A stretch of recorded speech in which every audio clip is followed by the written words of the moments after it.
Let's learn how to play Cartographers. This is a super fun flip and write game where you'll be mapping out new lands to try and win the Queen's favor. So, here's the story. You are a royal cartographer, and the Queen has sent you on a mission.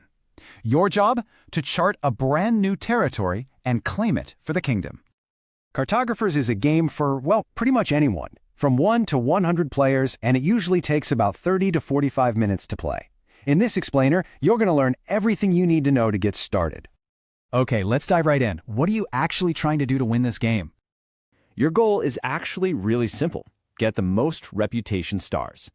You'll do this over 4 seasons of the year by mapping out the land exactly how the Queen wants it. First things first, let's get the game out of the box and set it all up. To start, give every player their own map sheet and a pencil. Then, find the 4 edict cards and lay them out in A, B, C, D order. Last, you're going to shuffle each of the 4 scoring decks and put 1 random card right below each edict. All right, now for the decks. Take the 4 season cards and stack them up with spring right on top. Then shuffle the 4 ambush cards into their own little deck. And finally, give the main explorer deck a good shuffle and mix one of those ambush cards into it. And just like that, you're ready to play. So the game itself is played over 4 seasons, and every single turn has 3 really simple phases. Each turn follows the same rhythm. First, you've got the explore phase, where you flip a card. Second is the draw phase, where you draw on your map. And the turn ends with the check phase, where you see if the season is over yet. Every turn kicks off with the explore phase. This is how you find out what's waiting for you in those mysterious northern lands. And this part could not be easier. You just flip over the top card of the Explorer deck and place it right in the middle for everyone to see.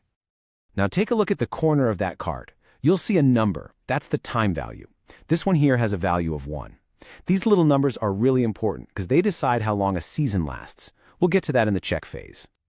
Okay, next up is the real heart of the game, the draw phase.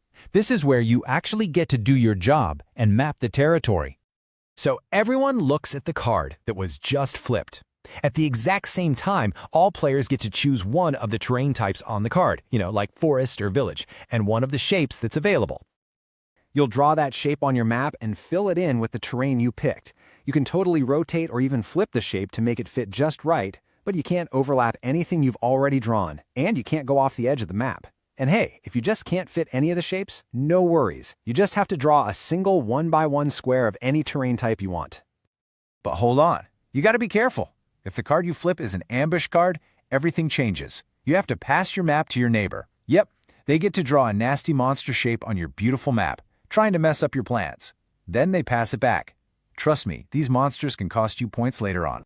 After everyone is finished drawing, whether it's terrain or a monster, you move to the final phase of the turn, the check phase.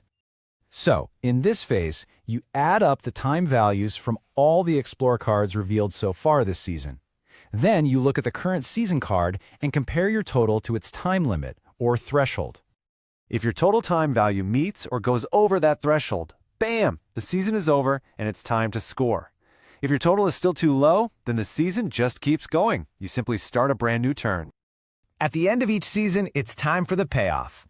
This is when all your careful map making gets rewarded with points. Scoring is broken down into 3 parts. First, you'll get reputation stars based on the 2 scoring cards that are active for the season. Second, you get 1 star for every single coin you manage to collect.